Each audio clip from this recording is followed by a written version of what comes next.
Bahaya kalau gini dibiarkan terus. Iya, Gak bisa pelayanan publik seperti ini gitu. Masyarakat harus mengantri lama. Target kita adalah bagaimana mengurangi 50% antrian di kantor dinas.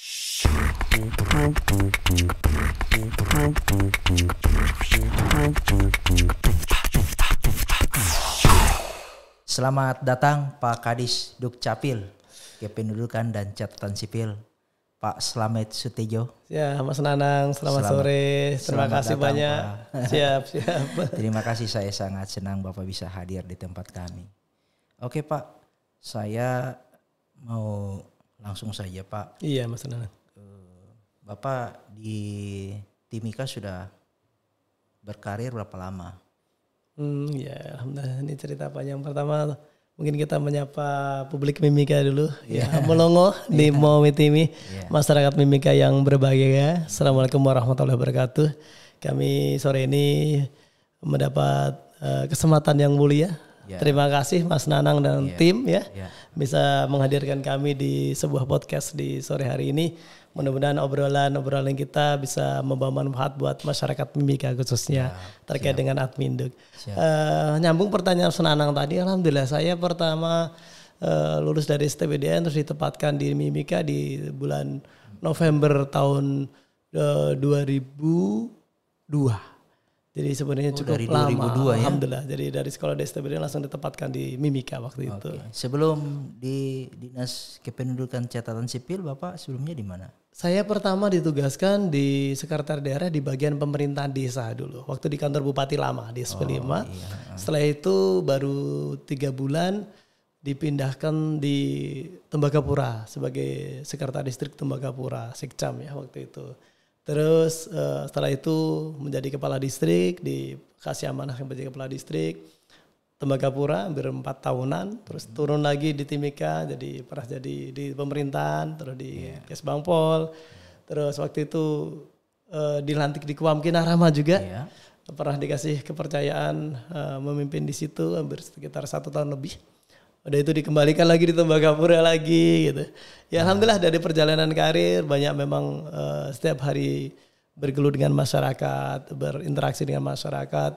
Alhamdulillah jadi tertempa secara ilmu, juga ilmu yang kita dapatkan di dunia pendidikan juga benar-benar kita bisa implementasikan dan kita kolaborasikan dengan situasi-situasi di masyarakat. Itu jadi bekalian kami banyak tertolong, terbantu karena memang ya terkadang kalau kita belajar di kampus itu kan nggak segitu-segitunya aja. Tapi ternyata di lapangan dunia ilmu itu lebih luas dari yang ada. Gitu. Saya panggil Pak Kadis atau panggil Pak Selamat aja lah. Kita biar relax Mas Nanang. Saya juga mau izin, saya panggil Mas Nanang. Oke Pak Selamat. Iya. Sudah berapa lama sebagai kepala dinas? Alhamdulillah saya waktu itu mengikuti JPT, seleksi JPT yang dilakukan oleh Pemda Mimika untuk pertama kalinya waktu itu di tahun 2019 di bawah kepemimpinan Pak Bupati Altunus Somaleng, Pak John Riotop dan juga waktu itu sekdanya Pak Martin Paiding waktu itu. Alhamdulillah begitu saya jadi kabak pemerintahan terus ikut seleksi terbuka dan mendapat kepercayaan dari pimpinan untuk akhirnya dilantik juga di Dinas Kependudukan. Tepatnya di Desember di 2019. Kalau sampai sekarang ya sekitar 2,5 tahunan lah kali ya, kurang lebihnya segitu Mas Nanang. Oke Pak Slamet. Saya melihat di beberapa media Bapak bahkan nama Bapak tuh cukup booming dengan formula-formula yang Bapak berikan kemudahan untuk melakukan administrasi di kependudukan. Formula-formula yang Pak Slamet dapatkan ini memang ini secara nasional Dukcapil harus lakukan itu atau ini memang formulanya Bapak? Luar biasa, ini menarik sekali bahwasanya sebenarnya di Dukcapil ini juga sebenarnya semi vertikal tapi sebenarnya otonom kan gitu ya. Jadi otonom tapi juga vertikal. Secara sistem secara nasional sebenarnya setiap Dukcapil itu sistemnya sama. SIAK namanya, Sistem Informasi Administrasi Kependudukan. Tetapi ibarat SIAK ini kalau saya boleh ibaratkan adalah sebuah jalan tol yang kita boleh lewatin bersama. Tetapi jalan tol itu juga kalau kita nggak bisa membuat konektivitas antara menuju ke jalan tolnya, apalah gunanya jalan tol ini kan gitu.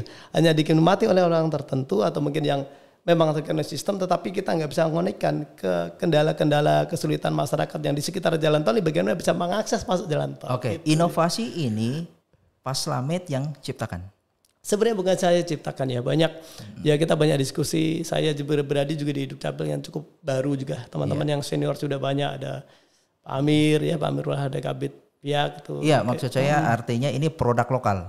Ya, produk lokal, rata-rata produk lokal, dan memang justru memang banyak lahir dari problem-problem di masyarakat, problem pelayanan yang saya coba analisa pelajari. Iya ya, ternyata kebutuhan publik itu seperti ini nih. Kenapa kita masih gini-gini aja pemerintah gitu. Jadi itulah banyak melahirkan justru bagaimana semangat kita adalah di Dukcapil tuh hanya dua sebenarnya, Karto. Bagaimana terus meningkatkan kinerja kualitas pelayanan dan juga bagaimana inovasi itu nggak boleh berhenti. Jadi nafasnya cuma dua. Selama kita hanya gitu-gitu aja ya publik akan meninggalkan kita gitu. Padahal sebenarnya kita ini tugasnya melayani publik. Nah terus siapa yang kita layani kan gitu. Itu aja Mas Anang sebenarnya prinsipnya. Mempermudah tapi harus paham aturan juga. Betul, memang harus mudah, harus paham aturan, dan memang pembelajarannya begitu ya. Karena memang cepat, ya mudah, tetapi juga tidak boleh melanggar regulasi yang ada khususnya di bidang kependudukan. Oke Pak Slamet, formula yang sudah diberikan Pak Slamet dengan tim untuk warga masyarakat yang paling efisien apa kemarin? Kalau yang paling mudah sebenarnya ya semua pelayanan dulu terpusat di Puspem ya, pada prinsipnya dulu di Dinas Dukcapil Kabupaten. Nah, saya melihat begitu banyaknya antrian masyarakat berjubel setiap hari, ini kan bukan solusi waktu itu saya pikir bisa sih enggak ini sih kita sistem ini kita breakdown sampai ke bawah gitu. Waktu itu itu yang pertama kami rubah. Ternyata bisa gitu. Ternyata bisa kami rubah, kita ibarat ya sistem yang kita sama-sama kita jalankan ke bawah, SDM yang kita perkuat gitu ya. Kita berkomitmen untuk mendekatkan pelayanan masyarakat supaya nggak numpuk di kantor. Waktu itu kami buka pertama kali di Mimika Timur padahal, yang jauh. Di Mimika Timur, terus Mimika Baru. Ternyata bisa ditempatkan di kecamatan, di kelurahan, bahkan sampai di tingkat desa. Seperti itu. Oke, Pak Slamet, yang saya lihat di pasar malam itu ada kafe ya, kafe Rp0 itu yang admin Duk bikin. Pak, itu kalau saya mungkin semua orang suka dan Bapak melakukan formula di tempat itu. Betul. Tetapi ketika dari saya melihat secara pribadi agak tidak setuju Pak. Maksud saya begini, tidak setuju saya ini. Pendapat saya saja. Boleh. Ya. Kenapa Pak itu tidak diberikan wewenang itu, tugas itu kepada kelurahan, RT setempat? Karena yang mempunyai warga ini kan perangkat desa ini Pak. Betul. Kenapa sekali. tidak diberdayakan di tempat itu sehingga warga di situ? Kenapa harus Dukcapil melakukan hal seperti ini? Iya, ini menarik sekali. Terima kasih Mas Nanang. Jadi pada prinsipnya dulu seolah-olah kami di Dukcapil tuh urusan semuanya di Dukcapil. Makanya semua dulu tersentralistik di kantor dinas. Makanya kami buat inovasi namanya Paten Dukcapil, itu pelayanan administratif di kecamatan antara Dukcapil dan distrik. Kolaborasi, sekali lagi saya bilang kolaborasi. Di dunia serba hibrid hari ini di 4.0 kita nggak bisa kerja jadi single factor. Kita harus memang selalu berkolaborasi, bekerja sama, membangun sinergi dengan stakeholder terkait untuk bisa muaranya adalah mendekatkan pelayanan, memudahkan pelayanan kepada masyarakat. Supaya masyarakat tidak terbebani. Bayangin kalau dulu masyarakat harus datang ke kantor bupati, ke dinas kependudukan SP3, transport paling tidak ojek 50.000, balik lagi 50.000, padahal pelayanannya gratis, tapi masyarakat terbebani dengan kos. Artinya kita pemerintah nggak bisa gitu dong gitu. Jadi harus berinovasi bagaimana mendekatkan itu. Makanya kami buka di kecamatan. Di distrik itu sudah ada di Mimika Timur, Mapur Jaya, Wania di SP4, Mimika Baru, di Kuala Kencana yang baru kemarin launching kemarin, di distrik Tembagapura, di Kuam Kinarama pun sudah berjalan seperti 2 bulan yang lalu kerjasama dengan teman-teman Kadistrik. Kami melihat bahwasanya memang ya yang punya masyarakat ini ya distrik gitu ya, yang punya data kami. Tetapi kan kalau kita hanya mengandalkan data manual yang ada dari distrik, kelurahan, kampung seperti itu kan tidak connecting dengan sistem. Problemnya di situ. Makanya kalau kami juga ego misalnya ucapin sudahlah ya semua harus ini sistem kami. Nah, terus apa gunanya kita pemerintah kok saling ego-egoan? Itu tadi kembali lagi di era 4.0 nggak boleh lagi ada ego. Kata Presiden Jokowi adalah nggak ada lagi ego sektoral, nggak ada lagi ilmu. Mari berkolaborasi, bersinergi, membangun kerjasama, sukseslah sukses bersama. Itu yang menginspirasi kami tuh bangun itu. Dan kita buktikan di Kelurahan Dingonarama di belakang Koprapoka itu sudah. Ada pelayanan sudah dari tahun yang lalu. Namanya Pak Dukcapil. Pos Adminduk Kelurahan atau Kampung. Kami buka di Dingonarama untuk menjangkau di Kelurahan Koprapoka, Dingonarama dan Kebun Siri. Dan kami juga buka di Iwaka di Limau Asri di SP5 Timor-Leste Timur untuk menjangkau di distrik Iwaka. Karena kami taruh di distrik Iwaka tuh jaringannya memang nggak stabil. Jadi yang spot yang terbagus waktu itu kita uji coba alat adalah di SP5. Akhirnya kami taruh di situ. Sebenarnya kita berharap setelah distrik dalam kota ini clear, target kami adalah distrik di pedalaman, di Atuka dan Kokona yang jaringannya paling stabil.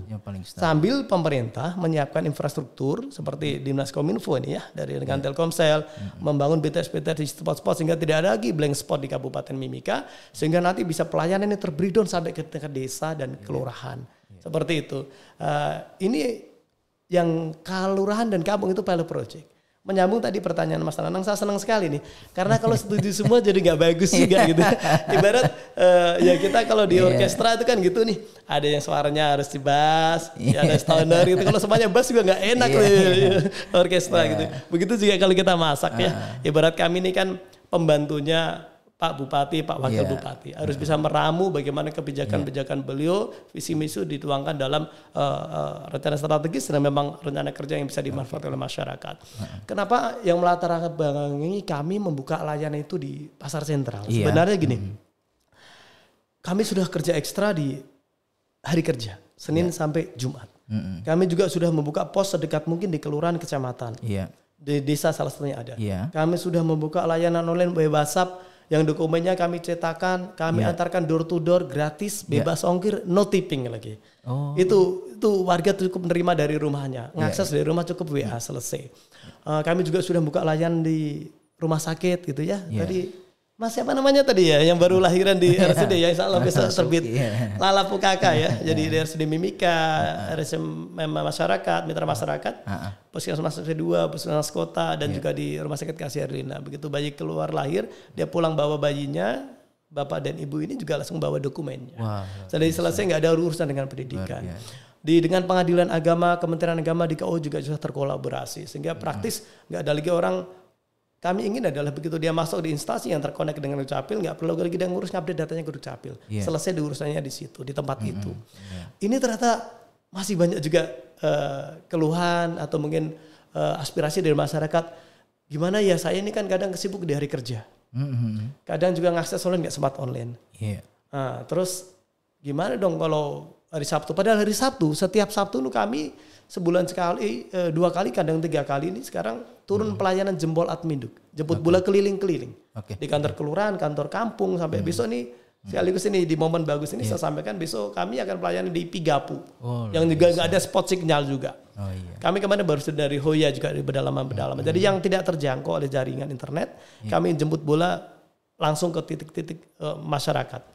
Nah, ternyata juga oh iya ya, sekali lagi ini memang banyak kami dapat berikan masukan dari masyarakat sebenarnya. Input masukan, saran, kritikan yang selama ini kepada kami. Kami olah, kami analisa, kami formulakan seperti yang Mas Nanang tadi singgung dengan sebuah terobosan-terobosan yang memang harus bisa mendekati ekspektasi masyarakat. Kalau memenuhi mungkin belum. Saya juga belum bisa memuaskan semua pihak masyarakat Mimika, tetapi bagaimana kita bisa mendekatilah ekspektasi publik. Seperti itu. Kalau melampaui, hari ini boleh saya bilang publik masyarakat ini lebih bergerak cepat daripada pemerintah. Tetapi kami juga tidak boleh tertinggal kan gitu kan, karena pemerintah ini ya orang tuanya masyarakat gitu. Akhirnya kami buka di pasar sentral. Ini juga sekali lagi bukan hanya Dukcapil tapi kerjasama dengan Disperindak. Ini tujuannya adalah begini, mengakomodir masyarakat kita yang di saat dari kerja nggak bisa mengakses pelayanan. Kedua, kami melihat banyak juga publik, hampir ribuan setiap akhir pekan itu, masyarakat Mimika sambil menikmati wisata kuliner di pusat pasar sentral Timika. Mereka sambil nongkrong, sambil kenapa nggak kita layani dokumen Adminduknya. Ternyata memang animo masyarakat begitu tinggi. Tinggi. Kemarin begitu kami buka pertama, kedua itu sudah hampir ratusan orang datang. Ratusan yang terlayani tiap hari segitu, tiap akhir pekan. Itu pun kami sampai jam 9 ya, itu masih padat orang antrian. Jadi yang terlambat dengan nomor antrian kami langsung kasih online.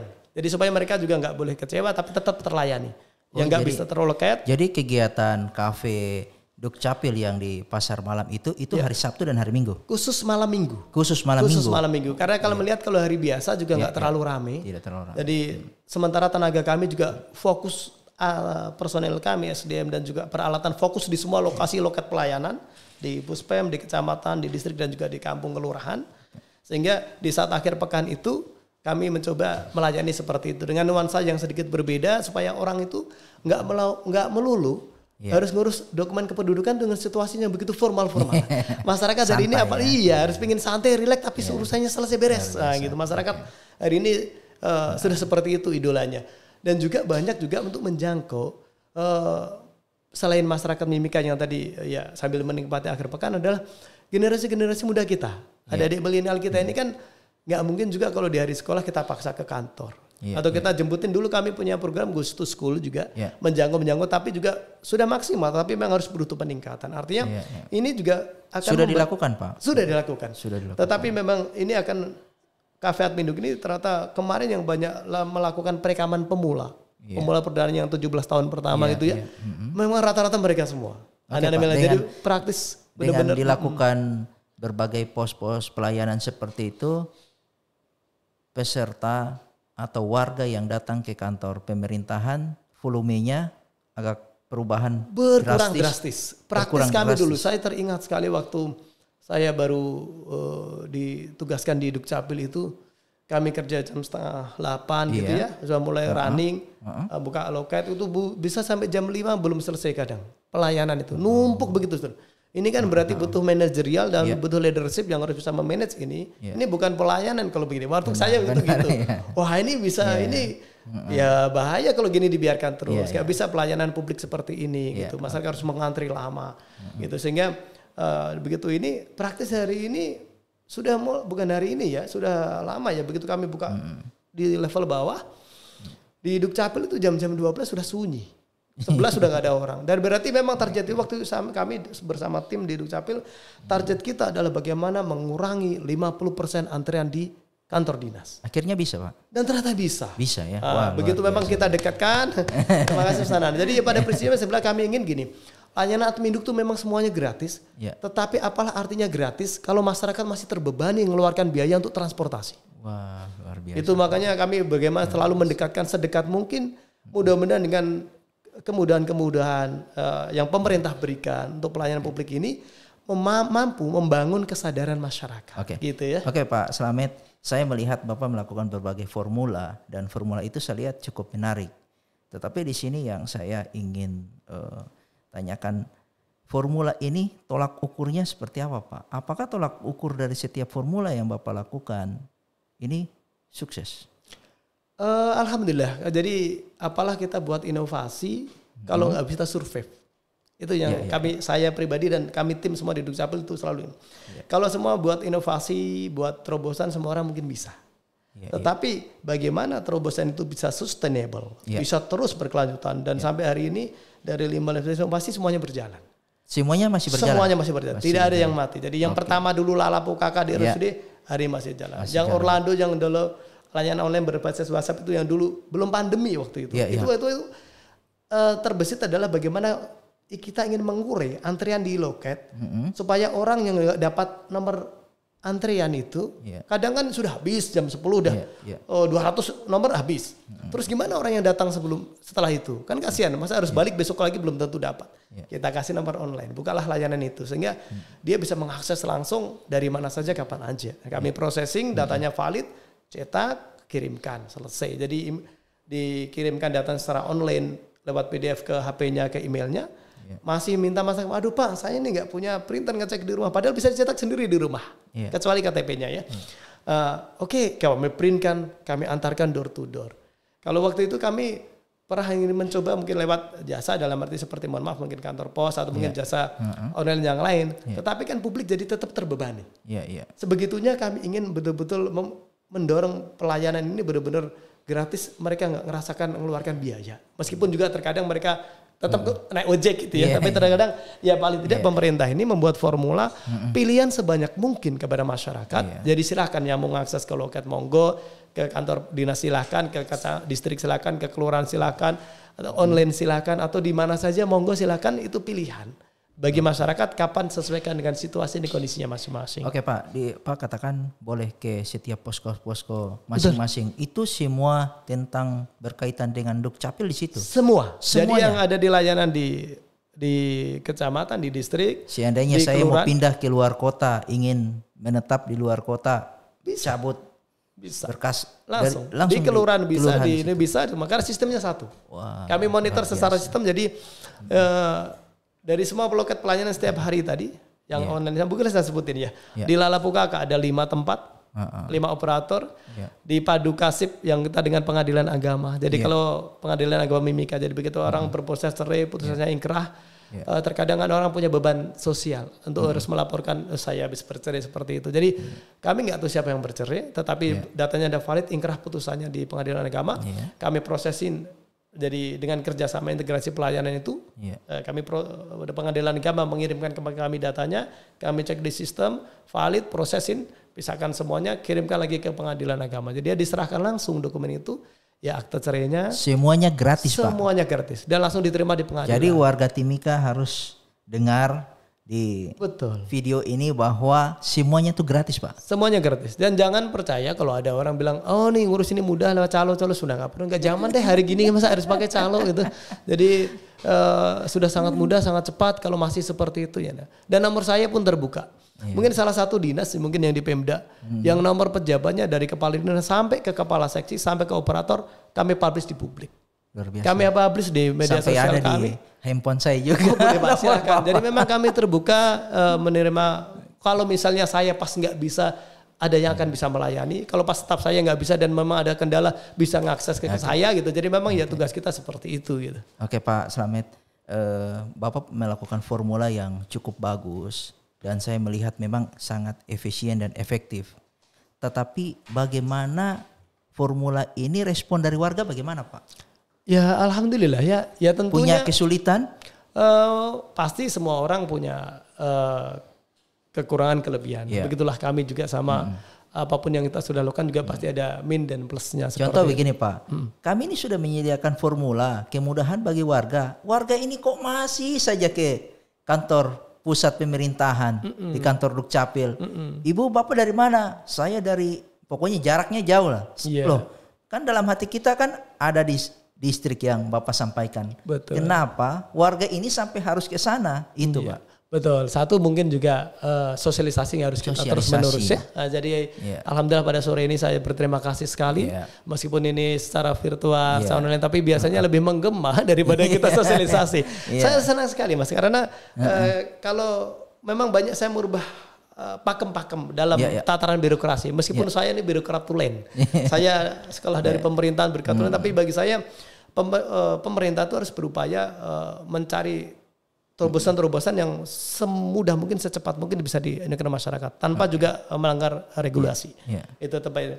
Dan apalah gunanya kalau kita buat aturan terlalu banyak, regulasi banyak, tapi nggak bisa dilaksanakan oleh masyarakat kan itu. Masyarakat nggak butuh itu sebenarnya. Butuh bagaimana kepastian hukum, kecepatan, pelayanannya mudah, udah selesai. Simpel aja kebutuhan masyarakat. Cuma terkadang kita terus membawa, oh kamu harus ngikutin aturan gini. Padahal sebenarnya aturannya harus kita bisa ramu sedemikian rupa sehingga bisa pas dengan kebutuhan publik.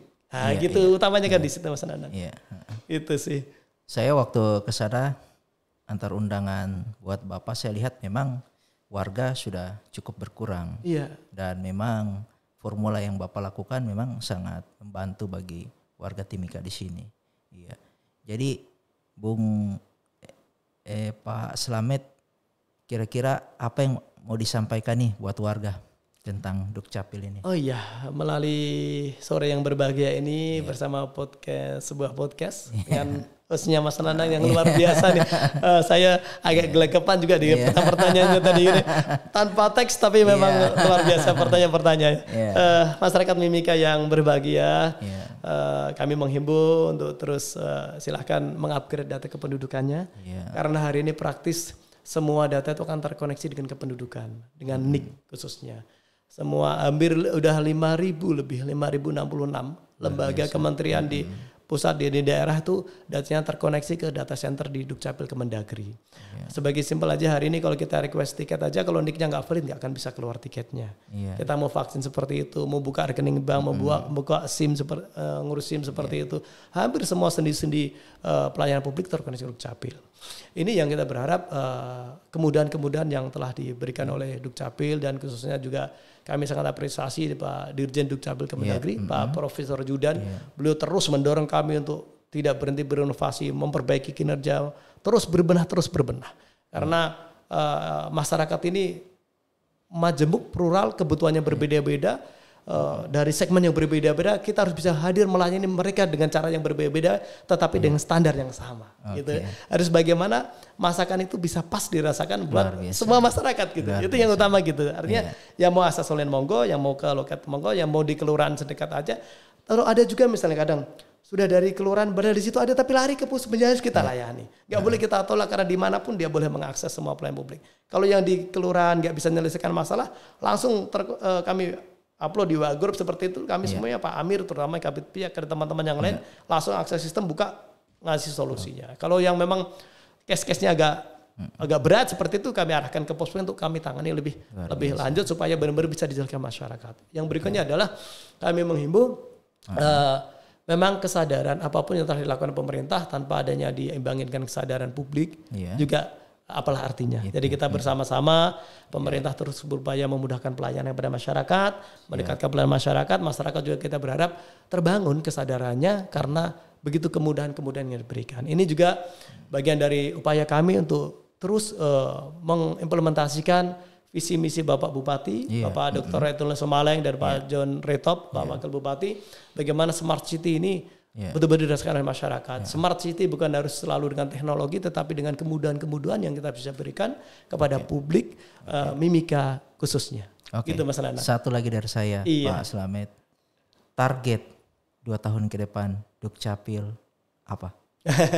Target 2 tahun ke depan. Kita memang ini masih jauh ya. Sebenarnya agenda pemilu 2024 ini kan sudah akan ditetapkan ya. Lalu kali sudah di launching oleh KPU RI dan juga tahapan-tahapan sudah akan berjalan. Salah satunya ya nanti kami mendorong warga untuk yang belum pernah perekaman KTP, mari datang ke loket-loket terdekat yang kami buat untuk bisa merekam KTP-nya sehingga bisa yang 17 tahun ke atas khususnya.